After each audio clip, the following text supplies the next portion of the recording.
Toy izao ndraiky avana ny teny zaraina zay omenantsika anio. Masina ianao olon'i Kristy, izay olona tia mitokana ho an'ny Tompo dia ho masina eo anatrehany.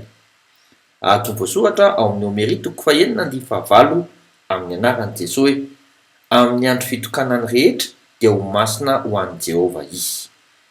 Tsy anana finoana masina indrindra. Araka ny voasoratra amin'ny Joda 1:20 amin'ny anaran'i Jesosy hoe fa ianareo kosa ny malala dia ataovy izay androsoanareo amin'ny finoanareo masina indrindra ka mivavaha ao amin'ny fanahy masina. Mifaliana fa vitanao olon'i Kristy izany. Araka ny Joda 1:20 amin'ny anaran'i Jesosy hoe ary ho an'izay maharo anareo mba ho tsy tafitohina ary ametraka anareo tsy hanatsiny eo anoloan'ny voninahiny amin'ny viravoravofoana.